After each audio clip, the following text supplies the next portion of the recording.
মাছ দাও। গফুর চমকে ওঠে। এতক্ষণ সে অন্যমনস্ক হয়েছিল, তাই ঠিকভাবে বুঝতে পারেনি নৌকার উপর যে বসে আছে সে তার বিবি বানু নয়, সে এক অন্য জগতের প্রাণী। কে তুই? আমি কে তোর জেনে কি কাজ? তুই আমায় মাছ দে বেটা। এত কষ্ট করে মাছ ধরেছি, তোরে দেবার জন্য নাই। হুম দুমুখ, যা পালা পালা রে। তুই মাছ ধরেছিস? হ্যাঁ, ছোট লোক, তোকে মাছ তো আমি ধরে দিলাম, এখন তুই মাছ দিবি না বলছিস? গফুরের আবার মনে পড়ে গেল পাগলা বাবার বলা কথাগুলো। সে তোর থেকে মাছ চাইবে, নিজের ভাগের মাছ। তুই কোনো কথা বলবি না, চুপচাপ ওকে মাছ দিয়ে দিবি, বুঝলে? গফুর মনে মনে ভাবে, একে অর্ধেক মাছ কেন দিব আমি? আমি কষ্ট করে জাল ফেলেছি, আর পাগলা বাবার মন্তরের জোরে মাছ উঠেছে। এই জেরতের স্যামরারে মাছ দিতে হবে? হ্যাঁ, তোরে মাছ দিব না আমি। আমার কষ্ট করে ধরা মাছ তুই কেটে পড় দেই। নৌকার উপর কুঁজো হয়ে বসে থাকা প্রেতটা নিজের হাতটা একবার চেটে নেয়, তারপর গর্জে ওঠে, আমার ভাগের মাছ আমায় দিবি না তুই? তোর এত বড় সাহস! নৌকায় কুঁজো হয়ে বসে থাকা প্রেতটা এবার ঝাঁপিয়ে পড়ে গফুরের উপর। গফুরের ঘাড়ে চেপে বসে সেই প্রেত। গফুর বাঁচার জন্য ছটফট করতে লাগলো। তান্ত্রিকের বলা সেই মন্ত্র সে ভুলে গেছে, ভয়ে তার জিভ হাড়ষ্ট। গফুর এখন চিৎকার করে বলতে চাইছে মাছ নিয়ে যাও অর্ধেক, কিন্তু সে বলতে পারছে না। ঠিক সেই মুহূর্তে যখন প্রেতটি তার ধারালো দাঁত গফুরের গলায় বসাতে যাবে, তখন হঠাৎ গফুর নিজের কানের কাছে এক পরিচিত নারী কণ্ঠ শুনতে পেল। ঝাঁপ দাও নদীতে, ঝাঁপ দাও, আর দেরি করো না, জলদি ঝাঁপ দাও। সেই কণ্ঠটি আর কারো নয়, তার মৃত বিবি বানর। গফুর এক মুহূর্ত দেরি না করে সর্বশক্তি দিয়ে প্রেতটিকে ধাক্কা দিয়ে নদীর কালো জলে ঝাঁপ দিল। পিছনে শুনতে পেল সেই অশরীরীর বিভৎস চিৎকার। গফুর পাগলের মতো সাঁতরে তীরের দিকে এগোতে লাগল। ঝোড়ো হাওয়া আর বৃষ্টির ঝাপটায় সে দিশেহারা, কিন্তু বারবার মনে হচ্ছিল কেউ একজন জলের নিচ থেকে তাকে ভাসিয়ে রাখছে, তাকে তীরের দিকে ঠেলে দিচ্ছে।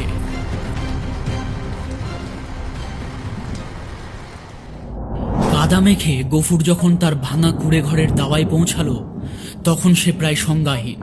সে ভাবল সে বেঁচে গেছে, কিন্তু ভুল।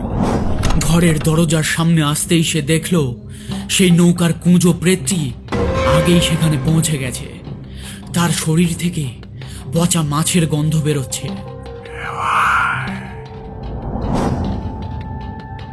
তুই কি ভেবেছিস পালিয়ে বেঁচে যাবি? হে, তোর মরণ আজ আমার হাতে। আমার মাছ আমায় দিসনি তুই, তোকে তার শাস্তি পেতেই হবে, পেতেই হবে। প্রেতটা এবার গফুরের দিকে এগোতে লাগলো।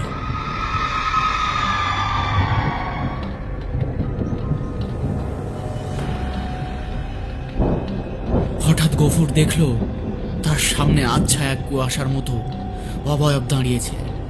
সেটি আর কেউ নয়, বানু।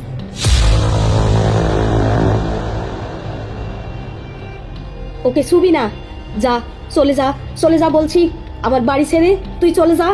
তোর সাহস কি করে হয় আমার বাড়িতে এসে আমার স্বামীরে মারবি ভেবেছিস? যা, পালা, পালা। বানু, তুই সরে যা। ও আমার হকের মাছ আমায় দেয়নি।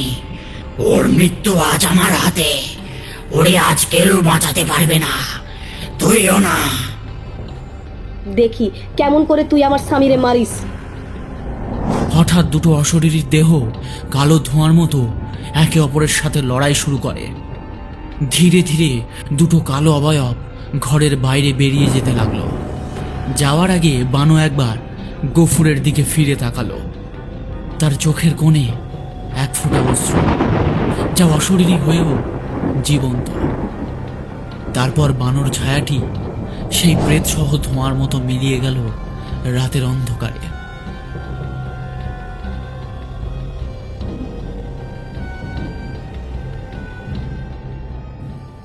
গফুরের এই জীবন আর আগের মতো রইল না। গ্রামের মানুষ তাকে নিয়ে কানাঘুষো করে, কেউ বলে উন্মাদ, কেউ বলে অপয়া, কিন্তু গফুর ওসব কানে নেয় না। সে এখন আর নদীতে মাছ ধরতে যায় না, বরং প্রতিদিন সন্ধ্যার সময় নদীর পাড়ে গিয়ে একা একা বসে থাকে। তার চোখের দৃষ্টিতে থাকে এক অদ্ভুত শূন্যতা। গফুর যখনই কোনো মাছের গন্ধ পায়, তার সারা শরীর রি রি করে ওঠে। বানর করুণ মুখ তাকে এক মুহূর্তের জন্য শান্তি দেয় না।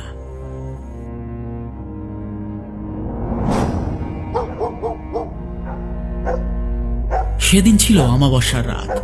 গ্রামের সবাই যখন দরজায় খিল দিয়েছে, গফুর তখন তার ভাঙা বারান্দায় বসে বানর কথা মনে মনে ভাবছিল আর বিড়বিড় করছিল। ঠিক সেই সময় অন্ধকারের ভেতর থেকে কেউ একজন কেসে উঠল। বউয়ের শোকে পাগল হয়ে গেলি নাকি রে গফুর? গফুর চমকে তাকালো, দেখল অন্ধকারের ভেতর থেকে লণ্ঠন হাতে এগিয়ে আসছেন সেই পাগলা বাবা। কিন্তু আজ তার বেশভূষা একদম অন্যরকম। চোখে সেই হিংস্রতা আর নেই, বরং এক গভীর বিষাদ। বাবা, আপনি এখানে? আমার সব শেষ হয়ে গেছে বাবা। বানু আমায় বাঁচিয়ে দিয়ে নিজে কোথায় যেন হারিয়ে গেল, আমি জানি না। বানু হারায়নি রে মূর্খ, সে এই মায়ার বাঁধনে আটকে গেছে শুধু তোর অপরাধের কারণে। তুই কাঁদছিস বলে সে আজও মুক্তি পায়নি। তুই তাকে আঁকলে রাখতে চাস? আরে সে তোকে রক্ষা করতে গিয়ে প্রেতলোকের দরজায় দাঁড়িয়ে আছে। এভাবে চললে একদিন ওই প্রেতটা আবার ফিরে আসবে, আর সেদিন বানু তাকে আটকাতে পারবে না। গফুর পাগলা বাবার পায়ে লুটিয়ে পড়ল। আমায় পথ দেখান বাবা, আমি চাই বানু শান্তি পাক। আমার যা হওয়ার হোক, কিন্তু বানু যেন ওই নরক থেকে মুক্তি পায়। আমায় কি করতে হবে বলুন? একটি পথ আছে, কিন্তু সেই পথ বড় কঠিন। তোকে আবার সেই মাছ নদীতে যেতে হবে, তবে এবার মাছ ধরতে নয়, এবার তোকে দিতে হবে প্রায়শ্চিত্তের অর্ঘ্য। তোকে সেই কাল রাত্রিতে ধরা মাছের ওজনের সমান ওজনের চাল আর ফল নিয়ে নদীতে যেতে হবে। কিন্তু এবার একা নয়, তোকে বানর আত্মার সাথে কথা বলে তাকে মুক্ত হওয়ার অনুমতি দিতে হবে। মাঝ নদীতে পৌঁছানোর পর সে প্রেত্রী আবার জেগে উঠবে। তবে এবার সে একা নয়, সে গফুরের লোভ আর ভয়ের রূপ ধরে আসবে। পাগলা বাবার কথা মতো গফুর পরদিন সারাদিন উপোস রইল। সূর্যাস্তের পর সে এক হাঁড়ি আতপ চাল আর কিছু বুনো ফল নিয়ে নদীর ঘাটে পৌঁছালো। আকাশ আজ শান্ত, কিন্তু নদীর জল কেমন যেন কালো হয়ে আছে। পাগলা বাবা তাকে একটি বিশেষ মাটির প্রদীপ দিয়ে বলেছিলেন, এই প্রদীপ যতক্ষণ জ্বলবে বানর আত্মা তোকে রক্ষা করতে পারবে। কিন্তু মনে রাখিস গফুর, আজ রাতে তোকে কোনো মন্ত্র পড়তে হবে না। আজ শুধু তোকে তোর মনের সবটুকু সত্যি কথা স্বীকার করতে হবে। যদি তোর কথায় কোনো মিথ্যে থাকে, তবে এই প্রদীপ নিভে যাবে আর প্রেতটা তোকে টেনে নিয়ে যাবে নদীর অতল গহ্বরে। গফুর নৌকা বাইতে বাইতে ঠিক সেই জায়গায় পৌঁছালো যেখানে সেই হলুদ আলোগুলো জ্বলে উঠেছিল। আজ সেখানে কোনো আলো নেই, শুধু এক জমাট অন্ধকার। গফুর নৌকার মাঝখানে স্থির হয়ে দাঁড়ালো এবং সেই চাল আর ফলগুলো নদীর জলে একে একে বিসর্জন দিতে লাগলো।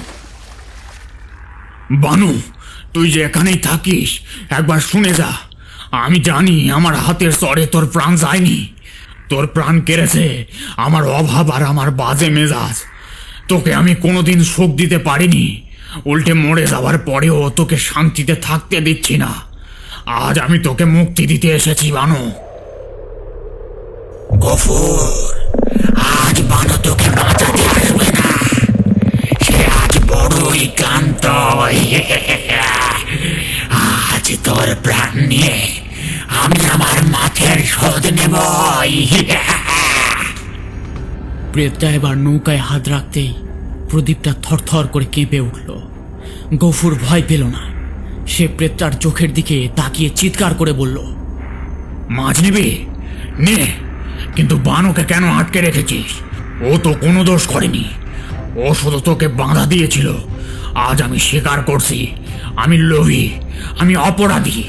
বানুকে ছেড়ে দে, তার বদলে তুই আমায় নিয়ে যা।